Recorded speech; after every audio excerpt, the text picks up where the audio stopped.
നമസ്കാരം. Farm story എന്നുള്ളത് Kerala life stock development ബോർഡിലെ മാട്ടുപ്പെട്ടിയിലുള്ള ഫാമിലാണ്. ഇവിടെയുള്ള എംബ്രിയോ ട്രാൻസ്ഫർ ടെക്നോളജി അല്ലെങ്കിൽ എംബ്രിയോ ട്രാൻസ്ഫർ ലാബ് നിങ്ങൾക്ക് പരിചയപ്പെടുത്തുകയാണ്. അപ്പോൾ നമുക്ക് ഇവിടുത്തെ എംബ്രിയോ ട്രാൻസ്ഫർ ലാബ്, അതായത് ഭ്രൂണമാറ്റ ലാബും മറ്റ് സാങ്കേതിക വിദ്യകളെല്ലാം നമുക്ക് ഈ വീഡിയോയിലൂടെ കാണാം. Kerala life stock development board അഥവാ കേരള കന്നുകാലി വികസന ബോർഡ് 1990 കാലഘട്ടത്തിൽ തന്നെ മാട്ടുപ്പെട്ടിയിൽ ഭ്രൂണമാറ്റ സാങ്കേതിക വിദ്യ ആരംഭിച്ചിരുന്നു. ഗാഢശീതീകരിച്ച ബീജം ഉൽപ്പാദിപ്പിക്കുന്നതിനു വേണ്ടി ഉന്നത ഗുണനിലവാരമുള്ള കാളക്കൂറ്റന്മാരെ വാർത്തെടുക്കുന്നതിൽ ഈ എംബ്രിയോ ട്രാൻസ്ഫർ ടെക്നോളജി അല്ലെങ്കിൽ ഭ്രൂണമാറ്റ സാങ്കേതികവിദ്യ വലിയ പങ്കാണ് വഹിച്ചത്. ഈ ഭ്രൂണമാറ്റ സാങ്കേതികവിദ്യയെക്കുറിച്ച് കൂടുതൽ മനസ്സിലാക്കാനും കേരള ലൈഫ് സ്റ്റോക്ക് ഡെവലപ്മെന്റ് ബോർഡിൽ ഭ്രൂണമാറ്റ സാങ്കേതികവിദ്യയിൽ ഇന്ന് നടക്കുന്ന പ്രവർത്തനങ്ങളെക്കുറിച്ച് അറിയുവാനും നമുക്ക് KLDB മാട്ടുപ്പെട്ടി യൂണിറ്റിലെ ഡെപ്യൂട്ടി മാനേജറായിട്ടുള്ള ഡോക്ടർ പ്രവീൺ കുമാർ KKയോട് തന്നെ ചോദിക്കാം.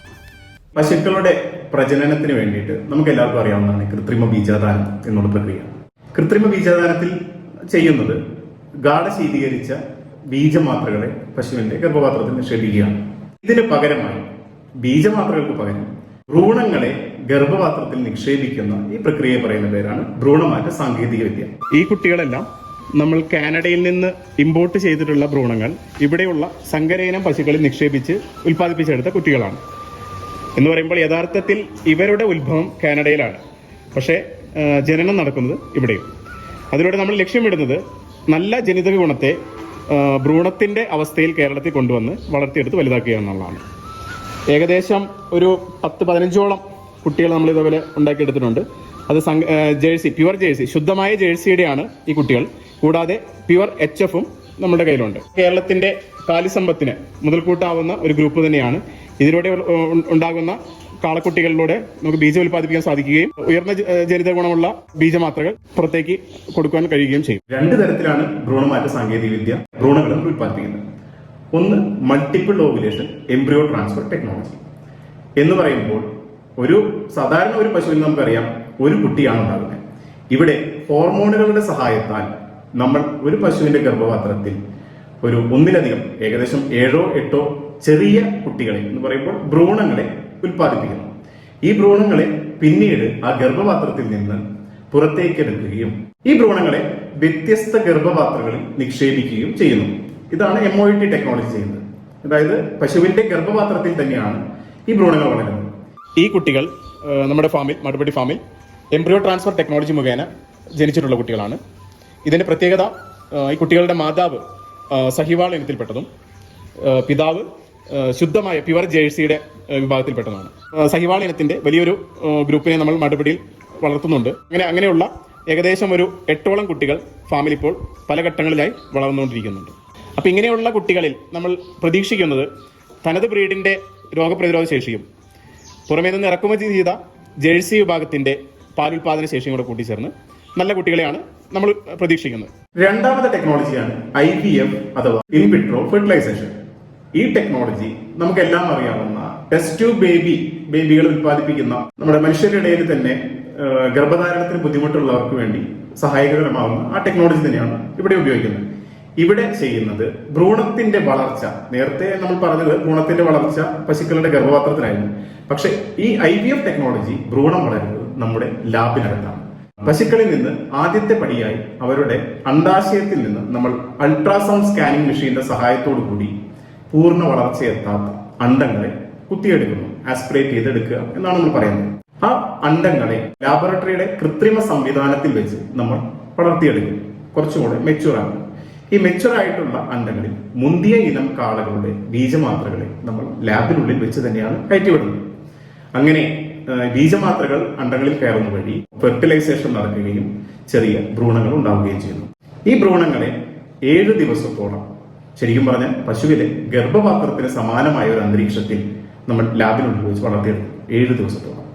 ഈ 7 ദിവസത്തിന് ശേഷം നമ്മളതിനെ ബ്ലാസ്റ്റോസിസ്റ്റ് സ്റ്റേജ്, മൂറില്ല സ്റ്റേജ് എന്നൊക്കെ വിവിധ തരത്തിൽ വിളിക്കുന്നു. ഇതിൽ ബ്ലാസ്റ്റോസിസ്റ്റ് സ്റ്റേജിലോ മൂറിലോ സ്റ്റേജിലോ എത്തിയിട്ടുള്ള ഭ്രൂണങ്ങളെ 7 ദിവസത്തോളമാണ്, 7 ദിവസത്തിന് ശേഷം എത്തിയ ഭ്രൂണങ്ങളെ വ്യത്യസ്ത അല്ലെങ്കിൽ നമുക്ക് തയ്യാറായി നിൽക്കുന്ന വാടക ഗർഭപാത്രങ്ങളിൽ നിക്ഷേപിച്ച് കുഞ്ഞുങ്ങളെ ഉൽപ്പാദിപ്പിച്ചെടുക്കുന്നു. 19635 എന്നുള്ള ഈ സങ്കര ഇനം മൂരിക്കിടാവും മാട്ടുപ്പെട്ടിയിൽ IVF സാങ്കേതിക വിദ്യ മൂലം ഉടലെടുത്ത ഒരു കുട്ടിയാണ്. ഈ കുട്ടിയുടെ ജനനത്തിലുള്ള ചെറിയൊരു പ്രത്യേകത എന്ന് പറഞ്ഞാൽ ഈ കുട്ടിയുടെ ഉത്ഭവം ശരിക്കും അതിന്റെ മാതാവിന്റെ മരണശേഷമാണ് ഉണ്ടാകുന്നത്. മാട്ടുപ്പെട്ടി ഫാമിൽ, ഹൈടെക് ഫാമിൽ ഒരു പശു ഉണ്ടായിരുന്നു. സങ്കരയിന് ജേഴ്സി വിഭാഗത്തിൽപ്പെട്ട പശുവായിരുന്നു. അത് തുടക്കത്തിൽ ഏകദേശം ഒരു 30 ലിറ്ററോളം മുകളിൽ പാല് തന്നിരുന്ന ഒരു പശുവാണ്. നിർഭാഗ്യവശാൽ പക്ഷെ ഒരു ദിവസം ആ പശു ഷെഡിനുള്ളിൽ താഴെ വീഴുകയും അതിന്റെ പിൻകാലുകൾക്ക് ക്ഷത സംഭവിക്കുകയും ചെയ്തു. ഒരുപാട് തവണ ഡോക്ടർമാർ കിണഞ്ഞു ശ്രമിച്ചിട്ടും അതിനെ ഒരു സ്വാഭാവികമായ ജീവിതത്തിലേക്ക് തിരിച്ചു കൊണ്ടുവരാൻ സാധിച്ചില്ല. പിന്നീട് ആകെ അവശേഷിച്ചിരുന്നത് ദയാവധം മാത്രമായിരുന്നു. കാരണം അത്രത്തോളം ദുരിതവും കഷ്ടപ്പാടും ആ മിണ്ടാപ്രാണി അനുഭവിച്ചുകൊണ്ടിരിക്കുകയായിരുന്നു. അങ്ങനെ ഇരിക്കുന്ന സമയത്താണ് നമ്മൾ ആ പശുവിന്റെ കുട്ടിയെ ഉൽപ്പാദിപ്പിക്കാനായിട്ട് IVF സാങ്കേതികവിദ്യയെക്കുറിച്ച് ആലോചിക്കുന്നത്. അങ്ങനെ ആ ദയാവധം നടത്തിയ ആ പശുവിന്റെ മരണശേഷം നമ്മൾ അതിന്റെ അണ്ഡാശയം കളക്ട് ചെയ്യുകയും ET ആൻഡ് IVF സെന്റർ മാട്ടുപ്പെട്ടിയിലുള്ള ലാബിൽ വെച്ച് അതിനെ ആ അണ്ഡാശയത്തിൽ നിന്ന് അണ്ടങ്ങളെ കുത്തിയെടുക്കുകയും ഈ അണ്ടങ്ങളെ പിന്നീട് പ്രത്യേക തരത്തിലുള്ള പ്രക്രിയകളിലൂടെ ഭ്രൂണങ്ങളായി മാറ്റുകയും ചെയ്തു. അങ്ങനെ ആ പശുവിൽ നിന്ന് നമുക്ക് ഏകദേശം ഒരു 3ഓളം ഭ്രൂണങ്ങൾ കിട്ടുകയും ആ 3 ഭ്രൂണങ്ങളെയും നമ്മൾ 3 വ്യത്യസ്ത ഗർഭപാത്രങ്ങളിൽ നിക്ഷേപിക്കുകയുമാണ് ചെയ്തത്.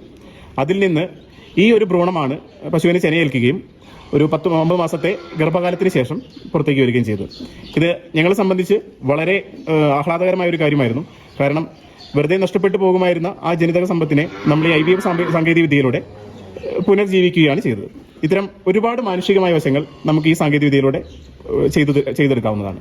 ഈ IVF സാങ്കേതികവിദ്യയുടെയോ ഭ്രൂണമാറ്റ സാങ്കേതികവിദ്യയുടെയോ മേന്മകൾ എന്ന് പറയാവുന്നത് ആദ്യമായി പറയാനുള്ള ഈ ജനിതക ഗുണത്തിന്റെ ത്വരിതഗതിയിലുള്ള വർധനവ്.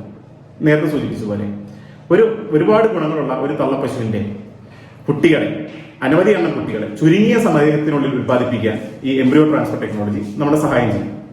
ഉദാഹരണത്തിന് സാധാരണ ഒരു പശുവിൽ നിന്ന് ഒരു കുട്ടിയാണ് ഒരു പ്രസവ കാലഘട്ടത്തിൽ ഉണ്ടാകുന്നത്. ഇതിനു പകരം നമ്മൾ നേരത്തെ പറഞ്ഞ ഒരു 7-8 ഭ്രൂണങ്ങളെ ഒറ്റ സമയത്ത് ഉത്പാദിപ്പിക്കുന്ന വഴി ഒരു പശുവിന്റെ ഏകദേശം 50ഓളം കുഞ്ഞുങ്ങളെ നമ്മൾ ഒരു വർഷത്തിനുള്ളിൽ ഉണ്ടാക്കിയെടുക്കാൻ പറ്റും. അത് എന്ന് പറഞ്ഞാൽ നമ്മളുടെ ക്ഷീരമേഖലയ്ക്ക് അല്ലെങ്കിൽ ഒരു വംശവർദ്ധനവിന് ചുരുങ്ങിയ കാലഘട്ടത്തിനുള്ളിൽ വളരെ വലിയൊരു ഗുണമാണ് പ്രദാനം ചെയ്യുന്നത്. രണ്ടാമതായിട്ട് നമ്മൾ എണ്ണത്തിൽ കുറവുള്ള നമ്മുടെ തന്നെ തനത് ബ്രീഡുകളുടെ ഒരു വംശവർദ്ധനവിന് വേണ്ടി നമ്മൾ ഈ ടെക്നോളജി ഉപയോഗിക്കാം. ഉദാഹരണമായി നമ്മളിവിടെ ഫാമിൽ തന്നെ വെച്ചൂർ പശുക്കളെ ഇതുപോലെ IVF സാങ്കേതികവിദ്യ ഉപയോഗിച്ച് അതിന്റെ എണ്ണം വർദ്ധിപ്പിക്കാനുള്ള ശ്രമം ചെയ്യുന്നുണ്ട്.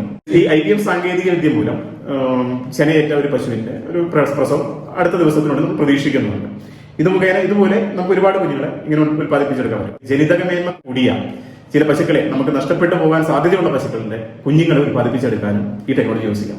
അടുത്തതായിട്ടുള്ള ഒരു ഗുണം എന്ന് പറഞ്ഞാൽ ലിംഗനിർണ്ണയം നടത്തിയ പെൺഭ്രൂണങ്ങളെ അനവധിയായി ഉത്പാദിപ്പിച്ചെടുക്കാൻ സാധിക്കും. ഈ പെൺഭ്രൂണങ്ങളെ നമ്മൾ വടഗർഭാത്രങ്ങളിൽ നിക്ഷേപിച്ച് ജനിതക ഗുണം കൂടിയ പെൺകിടാങ്ങളെ IVF സാങ്കേതികവിദ്യ വഴി ഉത്പാദിപ്പിച്ചെടുക്കാൻ ശ്രമിക്കും. ഭ്രൂണമാറ്റ സാങ്കേതികവിദ്യയുടെ ഗുണഫലങ്ങൾ കർഷകരുടെ വീട്ടുപടിക്കൽ എത്തിക്കാനുള്ള എല്ലാ നടപടികളുടെയും പ്രാരംഭ ഘട്ടത്തിലേക്ക് നമ്മൾ കടന്നിരിക്കുകയാണ്. താല്പര്യമുള്ള കർഷകരിലേക്ക് ഭ്രൂണങ്ങളെ ട്രാൻസ്ഫർ ചെയ്യുന്നതിനും അവരുടെ വീട്ടുപടിക്കൽ സേവനം എത്തിക്കുന്നതിനുമായിട്ടുള്ള നടപടികളുമായി ബോർഡ് മുന്നോട്ട് പോവുകയാണ്. അധികം താമസിയാതെ തന്നെ ഇത് കേരളത്തിലുള്ള എല്ലാ കർഷകർക്കും അതിന്റെ ഗുണഫലങ്ങൾ ലഭിക്കുമെന്ന് പ്രതീക്ഷിക്കുന്നു. ഭ്രൂണമാറ്റ സാങ്കേതികവിദ്യയെക്കുറിച്ച് ഇത്രയധികം വ്യക്തതയോട് കൂടിയിട്ട് നമുക്ക് കാര്യങ്ങളെല്ലാം പറഞ്ഞു തന്ന പ്രവീൺ ഡോക്ടർക്ക് നന്ദി പറഞ്ഞുകൊണ്ട് നമ്മുടെ ഈ അധ്യായം ഇവിടെ അവസാനിക്കുകയാണ്. ഈ വീഡിയോ ഇഷ്ടപ്പെട്ടാൽ നിങ്ങൾ തീർച്ചയായിട്ടും ലൈക്ക് ചെയ്യുക, ഷെയർ ചെയ്യുക. ചാനൽ സബ്സ്ക്രൈബ് ചെയ്യാത്തവരാണെങ്കിൽ തീർച്ചയായിട്ടും സബ്സ്ക്രൈബ് ചെയ്യുക. അടുത്ത നല്ലൊരു വീഡിയോ ആയിട്ട് വരുന്നവരെ എല്ലാവർക്കും നന്ദി, നമസ്കാരം.